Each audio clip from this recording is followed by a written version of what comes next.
thank Dr. Nasir and Department of Family Physicians, Family Medicine rather, of Fatima Memorial Hospital, College of Medicine and Dentistry for providing me this opportunity. So the topic today is extra-chest basics and interpretations.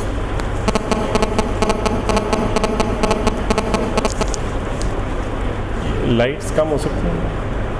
Lights, that's fine.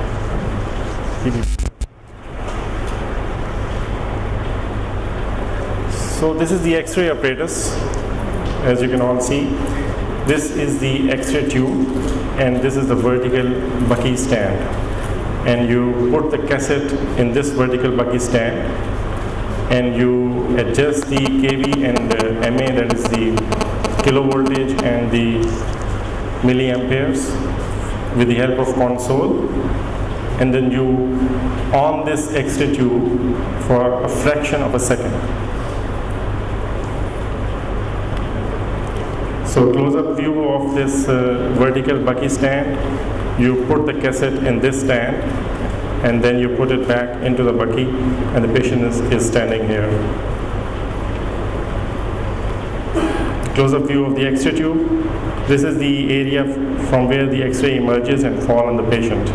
And this is provided with the collimations, so you can select the field of view or the field of the X-rays. This is the screen within the room of the X-ray apparatus, and the radiographer stands behind the screen, and there is a control console behind the screen. So that's the control console. You select the kV and the MA. kV basically is the energy of the X-ray, and MA is the intensity of the X-ray. Intensity means you select the number of photons per unit area, and you select the energy. Energy is the penetrating power. So for different patients, these factors are different. So you just select with the help of these knobs, and then you on the X-ray tube just for a fraction of a second. So that's how the patient is standing. Every X-ray chest is done in PA projection. PA means the X-ray source is behind the patient, and the X-ray image or the X-ray film is just anterior to the anterior chest wall. So that's the normal routine position of the X-ray PA view. So again, a close-up view. The anterior chest wall is touching the bucky stand, and here is the cassette. So the patient is physically touching the bucky, and it's quite close to the image receptor.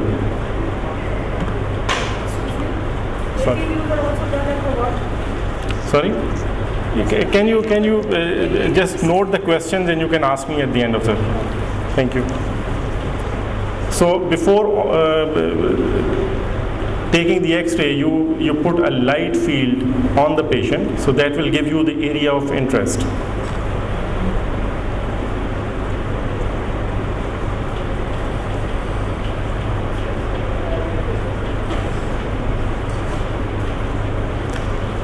ये आप एक board देख रहे हैं यहाँ पे. So make sure that if you are ordering an X-ray of a female patient of a childbearing age, you should record her LMP. So you must exclude pregnancy before sending the patient to radiology department.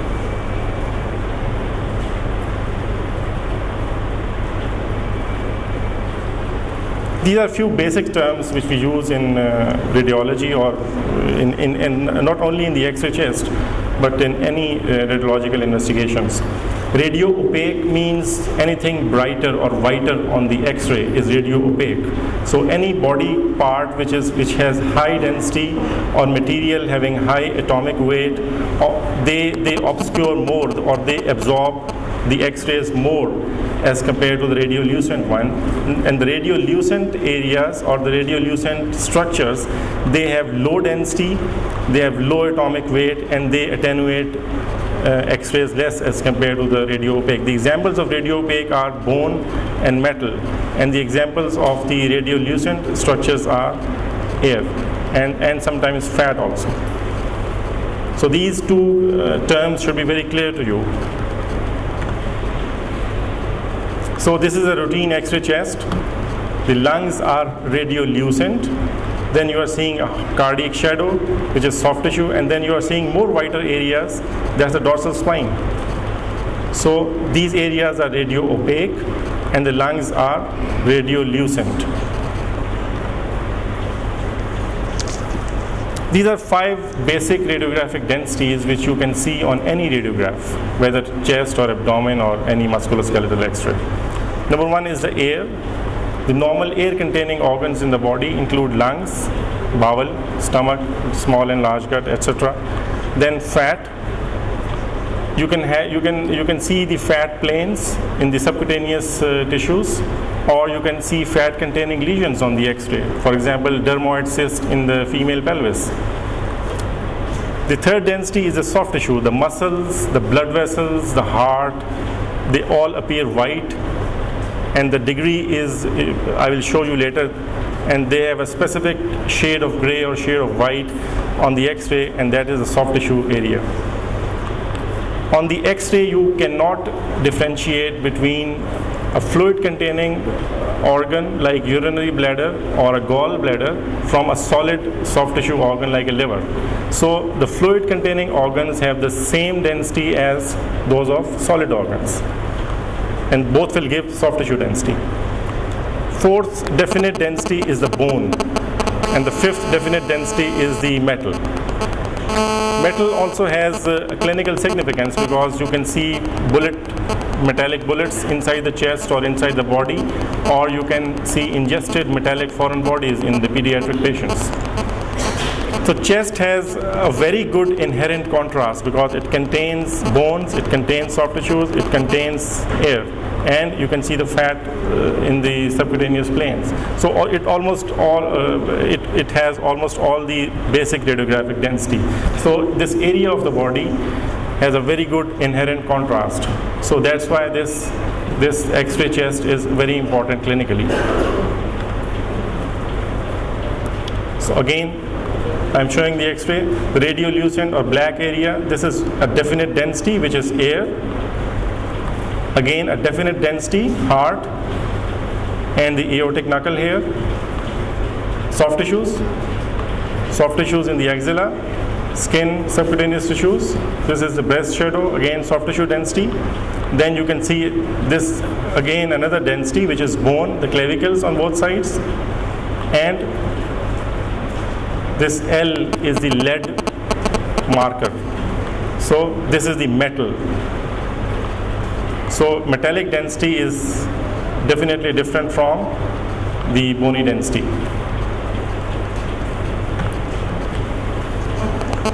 Why we take PA projection always, or we try to take PA projection?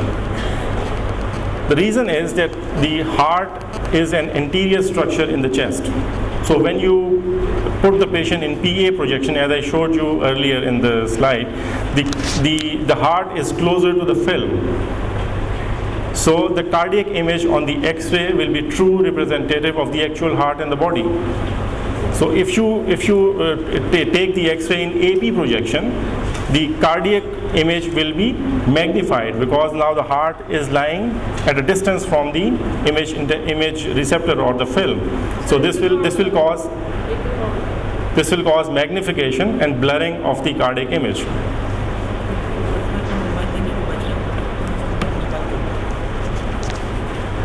Now the anterior chest wall is touching the bucky or touching the cassette, right? Now this patient's heart is just behind the sternum. It is at a distance from the posterior chest wall. It is in close proximity to the anterior chest wall. So you put the anterior chest wall in close proximity or in direct contact with the X-ray film. So now the cardiac image will be true representative of the actual heart. अगर आप इस patient को इसकी posterior chest wall को बकी के साथ लगा देंगे, now the heart will be at a distance from the X-ray film. This will cause magnification and you will give false positive diagnosis of cardiomegaly.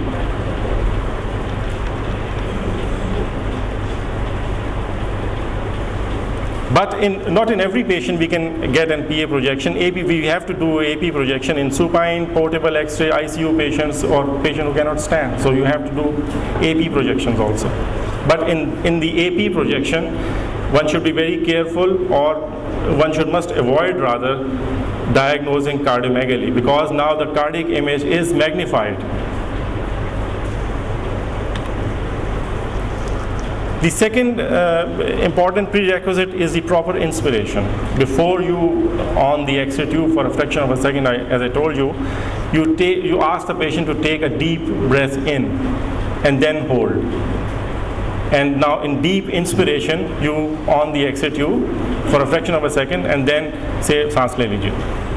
So again, the reason is, if you don't get the X-ray in proper inspiration, if from the knowledge of anatomy you can remind that the pericardium is inferiorly attached to the C tendon of the diaphragm, and superiorly it is attached to the roots of the great vessel. So if the patient is in the expiratory phase, the domes of diaphragm will rise and the transverse cardiac diameter will be more. So in the expiratory phase, the transverse cardiac diameter will increase, and in the inspiratory phase or in deep inspiration, the heart or the vertical diameter of the chest increases, and this will reduces the transverse diameter. So always comment on the cardiac size if patient has a proper inspiration. And what is the proper inspiration? The anterior end of the sixth rib should touch the right dome of diaphragm. ये बात clear है? Any anterior end of the right sixth rib should touch the dome of diaphragm.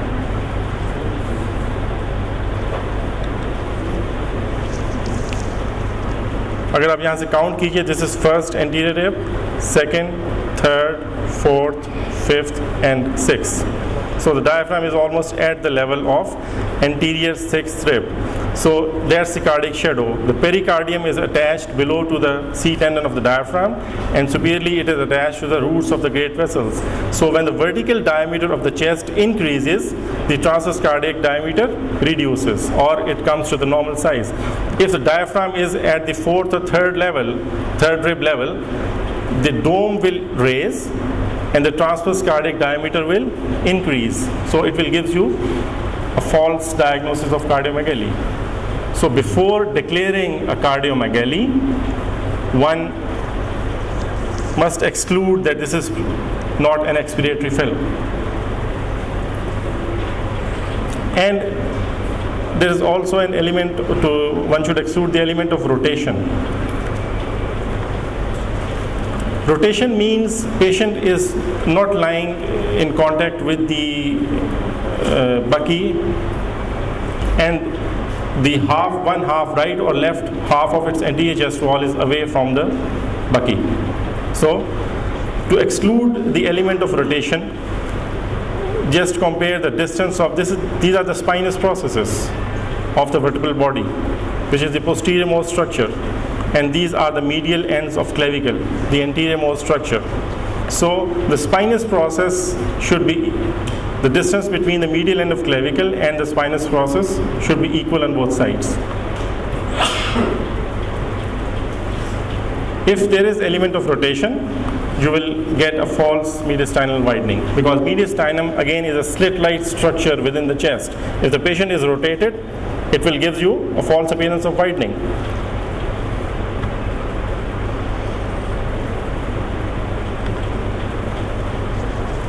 Next important thing is the patient identification. Name, age and sex. And apical opacity in a pediatric age group has a different differential diagnosis than in a 70-year-old male. So you can narrow your list of differential diagnosis with the age and sometime with the sex of the patient. So patient identification is very important. Next, how to interpret different structures on the X-ray chest. Number one is the trachea. This black band in the center of the upper chest is the trachea.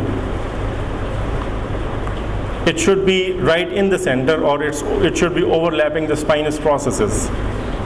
The lower trachea is slightly towards the right side, and it's a normal finding because of aortic knuckle on the left.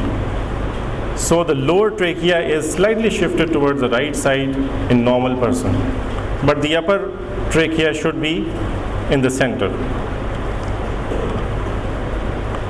Then the outline, it should be smooth, and then the caliber, normal caliber is up to 2.5 centimeter in coronal plane. So if you see any compression or deviation of trachea, think of some problem at the thoracic inlet, and the commonest cause of compression and displacement of trachea is thyroid enlargement. And displacement without compression, sometimes collapse of the upper lobe causes pulling of trachea towards the ipsilateral side, or the mass lesion in the apex, they cause pushing of the trachea, or they displace the trachea to the opposite side. So if ipsilateral or contralateral shift of trachea may be there, but if you see compression of trachea with deviation, it's most commonly due to thyroid enlargement. Next area is the heart and mediastinum. The cardiac size should be evaluated. The transverse cardiac diameter should be less than 50% of the transverse thoracic diameter. The shape, you can identify the structures on the borders, which form the border of the heart, and then trachea and the heart, they represent mediastinum on the X-ray chest. So if they are displaced, you can safely say it's a mediastinal displacement because pushing or pulling lesions off in the lungs. The carina is at the level of D5, D6, and the normal carina means bifurcation of trachea. So this is the left main bronchus, this is the right main bronchus. The normal carinal angle is 65 to 70 degrees.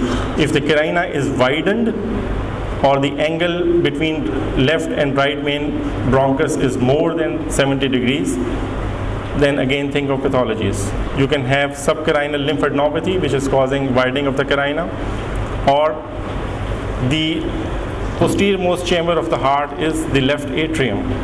So left atrial enlargement, in cases of mitral valve disease, it will push the left main bronchus up, and it will cause carinal widening. And sometimes massive the pericardial effusion, they also cause carinal widening. So trachea and carina, they must be evaluated.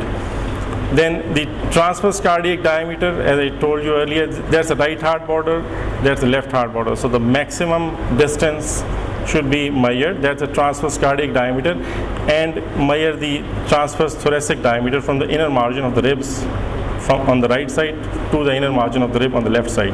So this transverse cardiac diameter should be less than 50% of transverse thoracic diameter. But again, there should be proper inspiration, there should be no rotation, and the projection should be PA projection.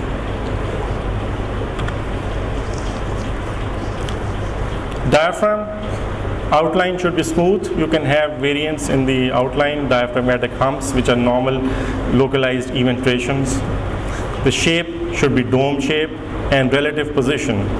The right dome of the diaphragm is at a slightly higher level than the left one, because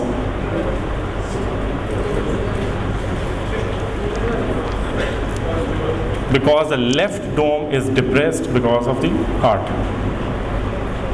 आपने x ray को PA projection erect में लिया हुआ है, so the weight of liver will act down, not up. So it is the left dome which is depressed because of the presence of heart.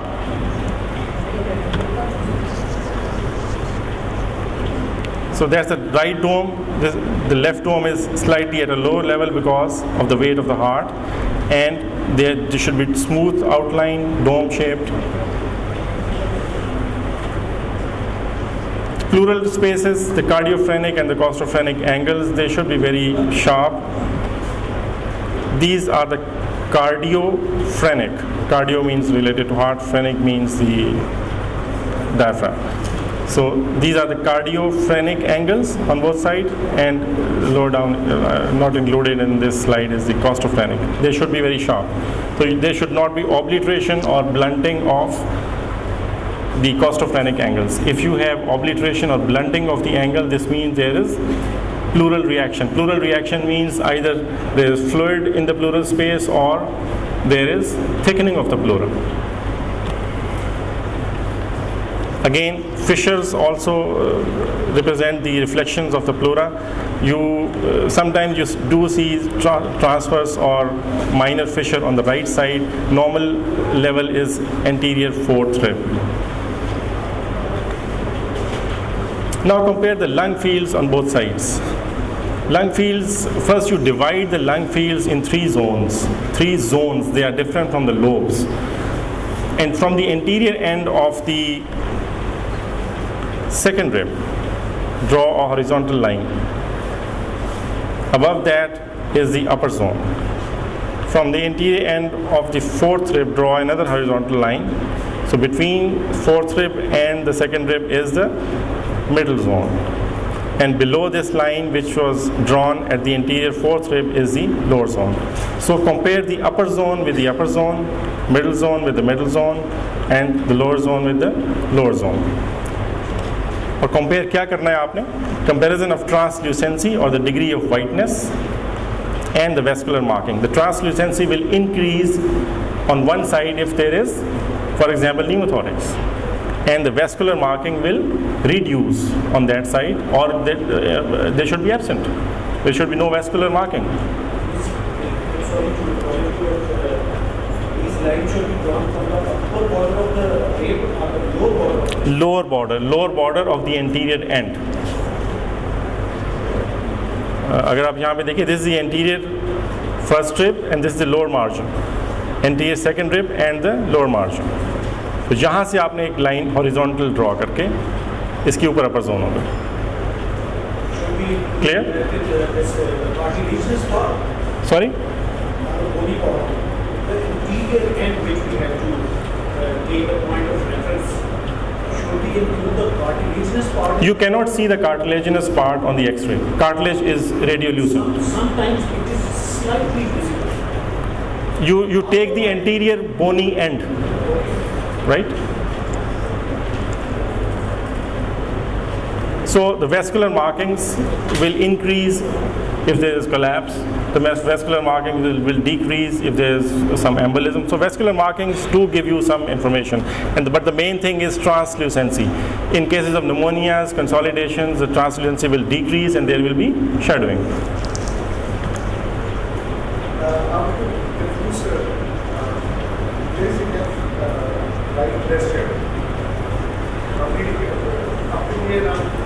ये देखें आप line, and you are seeing some more soft tissue here as compared to this area. So why is not so progressive? इनको mic दे दें आप थोड़ा. ये portable. There may be an abnormal asymmetric sizes. It's very common to have asymmetric sizes. I don't think so. No.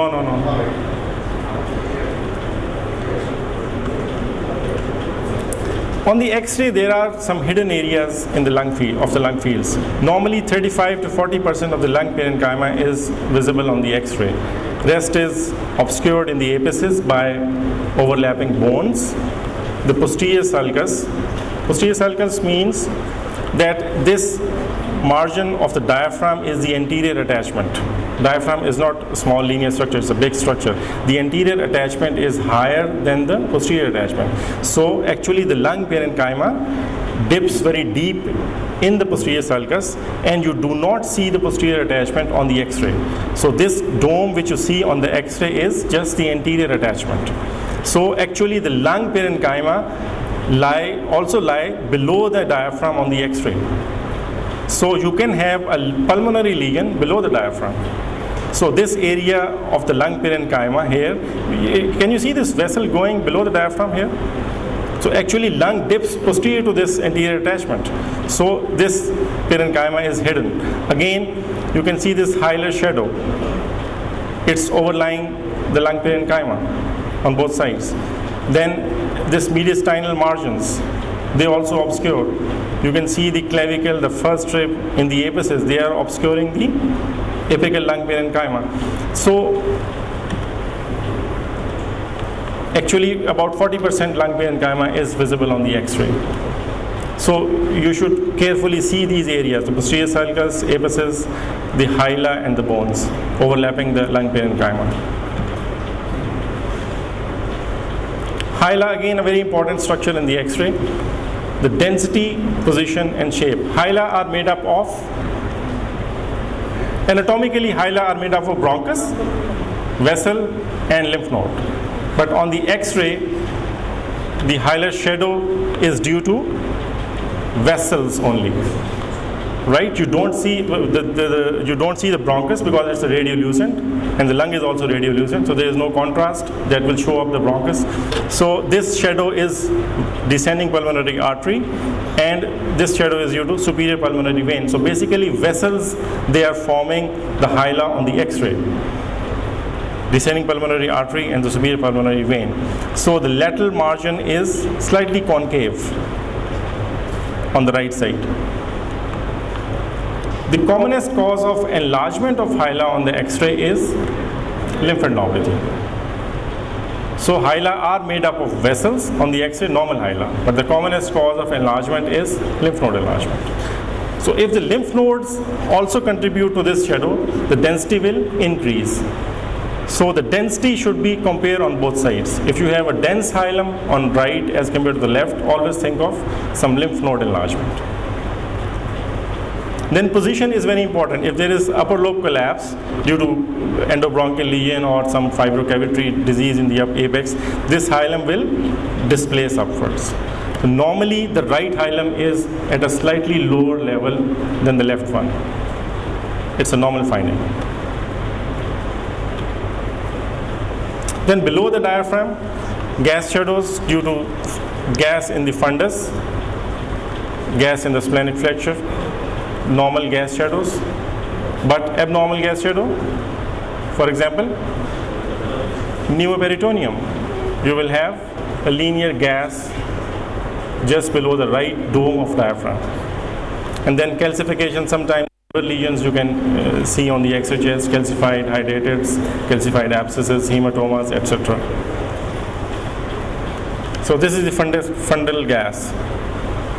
Normally there shouldn't be any gas just below the right dome of the diaphragm. So if you see here, think of pneumoperitoneum. Soft tissue shadows, again, mastectomies in cases of CA breast. So you can, without any clinical information, if you don't see one breast shadow, it's a CA patient. Then gas densities in the soft tissues of the chest. Here sometimes if you see some linear gas shadow, think of surgical emphysema or infections due to gas producing organisms. Then bones, finally,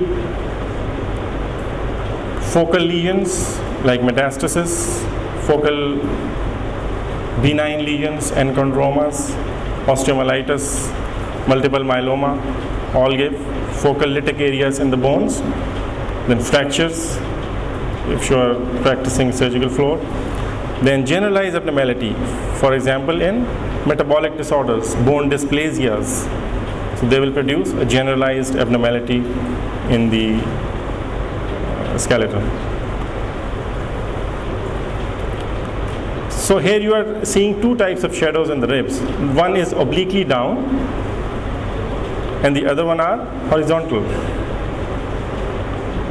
So this obliquely down is the anterior part of the rib, and the horizontal part represents the posterior ribs. So if you trace the first rib on right side, that's the posterior part and the anterior part. The second rib, the posterior part and the anterior part. Third rib, posterior part and the anterior part. Now fourth rib, posterior part and the anterior part. So trace the whole rib and see any fracture, lytic lesions, or look for any generalized abnormality. And the other one important thing is the shoulder joint is almost it's visible most of the time on the X-ray. So some abnormality of the shoulder joint, dislocations or osteoarthritic changes, they can be seen on the X-ray chest.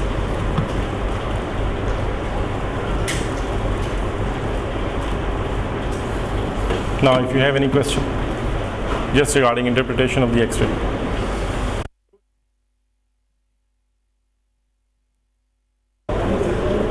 जी थोड़ा break कर लें, जैसे आप कहते हैं start करें. Sorry, break. X-ray based imaging of the breast using dedicated equipment and special screen film combination. So again, the basis are the X-rays, and you use dedicated equipment, so it's not an ordinary X-ray machine. It's a specialized machine made just for mammography. उसके ऊपर आप और कुछ नहीं कर सकते. And again, the films and cassette are also special. They are only for mammography, और उसको आप किसी और पर्पज़ के लिए भी यूज़ नहीं कर सकते. That's how we take the mammogram. This is the X-ray tube. Collimators, यहाँ से X-ray beam निकल रही है. This is the compression plate जो कि यूज़ करते हैं breast को compress करने के लिए. This will reduce the thickness of the breast and the image sharpness will increase. And below the breast is the X-ray cassette and the film. So that's the basic drawing. Now what are the indications? Screening mammogram. Any woman above, sorry? Supine position में? नहीं, mammography हमेशा standing position में करते हैं. बाहर अब नई मशीनें आई हैं जिसमें प्रोन पोजीशन में मैमोग्राम करते हैं, just to reduce the motion artifacts, breathing movement को कम करने के लिए, लेकिन वो बहुत ही लिमिटेड यूज़ है उसका. So every mammogram is done in standing position. अगर पेशेंट खड़ा नहीं हो सकता तो पॉसिबल नहीं है इसको. So basically it's for screening purpose. Any woman 50 years or plus should have routine screening mammogram after every 18 months. Again, screening asymptomatic woman age 35. अगर वहाँ पे there is history of CA breast in the family, in the mother, in the real sisters, in the aunties, खाला वगैरह, नानी, in इसमें अगर कहीं CA की history है, then that woman should be screened after the age of 35. Or if you have a breast lesion in a 35-year-old or 40-year-old woman that showed atypical ductal hypoplasia, तब भी आप उसको screening को जल्दी शुरू कर लेंगे. थोड़ा सा इसमें कंट्रोवर्सी है. जो अमेरिकन लिटरेचर है दे फेवर के 35 इयर्स के बाद every woman should be screened, लेकिन जो इंग्लिश लिटरेचर है दे से कि जी 50 इयर्स से ऑनवर्ड आप स्टार्ट करें. Then investigation of symptomatic women age 35 years and over with a breast lump or other clinical evidence of breast cancer. Then surveillance of breast following local excision of breast carcinoma. एक diagnose कर लिया आपने कि lump है, that was cancer, उसकी surgery हो गई है, and then you order mammogram. And investigation of male breast. If a man has a breast lump, because CA breast also exists in the male, also very low percentage. So you can order mammogram in the male if there is a breast lump. Below 35, there is a lump. Below 35, the problem is, मैं थोड़ा सा इसको आगे एक slide दिखा के फिर मैं वापस आता हूँ question. This is the problem below 35. Because there is much glandular tissue in the breast, जिसकी वजह से breast mammogram के ऊपर आपको बहुत dense नज़र आती है. Whenever there is increased density on the mammogram, this will mask the lesion. The sensitivity of mammogram will fall. So in such type of breast, you can easily miss a lesion. And 35 years less than 35 years old women, they have much glandular tissue, and that reduces the sensitivity of mammogram. So that's why we routinely order mammogram 35 year age or plus. So अगर इस तरह की breast में या 35 year age जैसे आप कह रहे हैं, then order ultrasound. Ultrasound और फिर ultrasound guided FNA से आप you can reach the diagnosis. So this is dense breast. This is the pectoral muscle, pectoralis major muscle on both sides. अब इस breast में और जो last breast आपने देखी, there is a difference. So there is more radiolucent or low density areas. So they represent fat. So this is adipose breast. 50-year-old or plus age में आपको you see such appearance of breast on mammogram. And here you see part of fibroglandular tissue on both sides, and this all is the adipose area. So 35 to 50 year old में आपको इस तरह का breast मिलता है in most of the patients on mammogram. So what are the abnormal signs? ये आप अभी तक तीनों आपने normal mammograms देखें. I just repeat once again, these densities are normal fibroglandular tissue. They roughly are symmetrical on both sides, and this is the pectoral muscle, and this is ये white strands जो इस area में आपको नज़र आ रहे हैं, ये सारा involuting और residual breast parenchyma है, and you don't see any definite lesion. वो lesions किस तरह के नज़र आते हैं I will show you later. So abnormal signs on mammogram: speculated masses, architectural distortion, circumscribed masses, calcification, lymph node and skin lesions. So we will take one by one. Speculated masses, 90% of speculated mass is cancer. Some books say 90 to 95% of speculated mass is cancer. Then the 5% includes sclerosing radial scars, surgical scar, fibromatosis, and the granular cell tumors. So non-malignant causes हैं, but they are very only 5%. So that's how speculated mass appears on mammogram. Can you see this margin? Yes, it tentacles, your striations निकल रही हैं इसके. So this is typical speculated lesion. It's a dense lesion or a rounded density in the central breast about 4 centimeters from the skin, and that showed speculated or spiky margin. Same lesion, इसको वो coned view कर लेते हैं, cone magnified view. Again you are seeing an ill-defined margins. See these speculations here. Actually ये surrounding parenchyma के अंदर infiltration है, and that causes stretching of the surrounding parenchyma, and this is called architectural distortion. I will show it later on. So there's a dense lesion, and you can see some lobulations here. So this sort of lesion is highly suspicious of cancer. This is the second abnormal sign, that's architectural distortion. Again, radial scars, cancer, sometimes surgical scars. को previous lumpectomy हुई है तो वो भी आपको architectural distortion दे सकता है. How does it appear? That's how it appears. Central density अब आपको उस तरह की rounded appearance नहीं नज़र आ रही, but you do see striations from a specific area, focal area. So again, this presentation or this picture is suggestive of malignancy. One must biopsy such thing. Circumscribed masses, बड़ी well defined rounded masses आपको sometimes मिलते हैं. They are of three types: radiolucent, mixed density and radiopaque. If you have a mixed density का मतलब है कि जिसका कुछ part radiolucent है या blackish है और कुछ part whitish है, और radiolucent का मतलब है जो normal glandular tissue मैंने आपको दिखाया था उससे उसकी density कम है. So radiolucent and mixed density, they are usually benign lesion. But radio-opaque soft tissue density masses, again benign भी हो सकता है, but there are chances of cancer.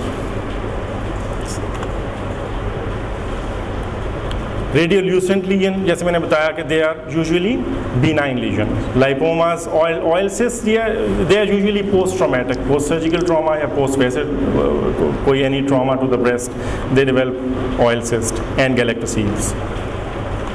So that's the appearance. You see a large low density area, that's a normal glandular tissue, and you see a large low density area in the breast, that's a large lipoma. In the center you are seeing coarse calcifications. So again a benign lesion, very well defined, thin smooth capsule hai, and the whole of the lesion is hypodense. इसको hypodense भी कहते हैं, low density को, to the normal glandular tissue. Mixed density, again benign lesions, adenolipomas, hamartomas, lymph node, galactoceles. That's the appearance of mixed density lesion. The part is low density, but the center is high density. So this again definitely is a benign lesion. Now circumscribed radio-opaque or white lesion or dense lesions, they can be benign, they can be malignant. In the benign, common lesions are cysts and fibroadenomas and abscesses. उसके बाद जितने भी lesions benign हैं ये less common है. और malignant में medullary and mucinous carcinomas, they can present with circumscribed dense masses on mammogram. There are typical dense rounded lesions. ये देखें आप यहाँ पे in the both breast. So they were fibroadenomas. इस तरह के पेशेंट में you must take the help of ultrasound. Now the mammography report should be complemented by an ultrasound report, because ultrasound will tell you either it is cystic or solid. If there is a cyst, it's a benign lesion. If there is a solid, then you note the further characters of the lesion. और फिर अगर suspicion है, then you go for FNA. So again, rounded dense lesion on mammogram. It should be biopsied. पहले ultrasound करें. If the cyst, you can leave it alone. If it's solid, one should do biopsy. Again, a solid dense lesion, very well defined fibroadenoma. Now, the next character is the calcification. Sometimes you see calcifications. Calcification does not mean malignancy on the mammogram. So there are a lot of abnormalities which can give you rounded. Basically, they are morphological types of calcification. Typically, benign skin calcifications, vascular calcifications, popcorn-like fibroadenoma, degenerating fibroadenoma will give you popcorn calcifications, rod-like calcifications, dilated ducts, rounded calcification, lucent centered, again skin calcification sometime, eggshell calcification, again benign, milk of calcium sutured. So the morphology, all these types of morphology they are typically benign calcification. I will show you the pictures now. ये आप देख रहे हैं linear areas of calcifications. These are all benign vascular calcifications. No cancer. You are seeing popcorn calcification. You are seeing a density here, and most of the density is calcified, a degenerating fibroadenoma. Typically benign. इस तरह के appearance mammogram पे आ जाए, again it's a benign, definitely benign lesion. Eggshell calcification, again degenerating fibroadenoma. These are again very smooth oval calcifications with partly lucent in the center, typically dilated ducts. Again, a type of benign calcification. यहाँ पे आप देख रहे हैं tiny specks of calcification. They were skin calcifications, benign one. There is traumatic fat necrosis, post-surgical site, and you are seeing a coarse benign calcification. Now there are some calcifications which are intermediate concern calcifications. You are not sure what are they. They are amorphous, they don't have any specific morphology, and they are sometimes indistinct, or they give a very focal haze. Can you see this cluster? Cluster means you see more than 5 microcalcification in 1 centimeter cube. So you are seeing a cluster of calcification, but it does not have any definite morphology. कुछ बड़ी हैं, कुछ छोटी हैं, and they are slightly dense than the normal breast parenchyma. So again, this proved to be a benign lesion, sclerosing adenosis or radial scar. They give rise to such appearance. Now, what are malignant calcifications? Two very important features. They are pleomorphic. Pleomorphic means the individual microcalcification have different sizes and different shapes. Some are branching, some are dots, some are just rods. So they give pleomorphism on the mammogram. And the second important point is they are linear oriented. They are oriented as if they are in the duct. So ductal carcinoma in situ gives linear, fine linear or branching calcifications. These are typical malignant calcifications. Some of them are branching. आपको मैं probably दूर से ज़रा appreciate करना मुश्किल होगा. So you have to have a magnifying glass and a bright light before reporting such calcifications. So again, थोड़ा सा linear distribution है इसकी, and they are of ये देखिए यहाँ पे एक branch बन रही है आपको. So they are ductal casts basically of carcinoma in situ. But and you don't see any density. You are just seeing calcifications. जैसे मैंने पहले आपको rounded dense lesions दिखाए थे, उसमें ऐसे कोई चीज़ नज़र नहीं आ रही. So calcifications can be associated with density, or they can be without density. So again, a cluster of calcifications, V and Y branching, highly suspicious of malignancy. Finally, that's how we report the mammogram. So that's the final conclusion of the mammography report. We put the patient in category 0, where we need additional imaging evaluation with the help of ultrasound, और mammography पे ही आपने कोई और views लेने हैं, cone compression views लेने हैं. So this is basically, if you are not happy with the investigation, you want to do ultrasound also. So you put the patient in category 0 and you mention that I advise this investigation, or I advise ultrasound, or I advise this view of mammography. Category 1, perfectly normal mammogram. Category 2, you have a definite benign finding. जैसे मैंने वो popcorn calcification आपको दिखाई थी, category 2 mammogram. It's a lesion, but it's a benign lesion. Category 3, probable benign finding, जैसे वो intermediate concern वाली calcifications थी. You advise short interval follow-up. Normal follow-up अगर 18 months का है तो आप उसको you say that it's a probably benign lesion, but I advise 6 months follow-up. तो 6 months में आप उसकी stability of the lesion को assess कर लेते हैं. Category 4 is suspicious abnormality on mammogram. Suspicious का मतलब है suspicious for malignancy, and here you need biopsy. Category 5, जैसे speculated lesion मैंने अब शुरू में आपको दिखाए थे, they are highly suggestive of malignancy. Either you do lumpectomy or you do FNA followed by mastectomy. And category 6 is biopsy proven malignant lesion. आप एक lumpectomy की, वो malignant निकली, and then you want to see any residual change or residual lesion. So that type of patient is category 6. So every mammography report should be followed by categorization. Thank you very much.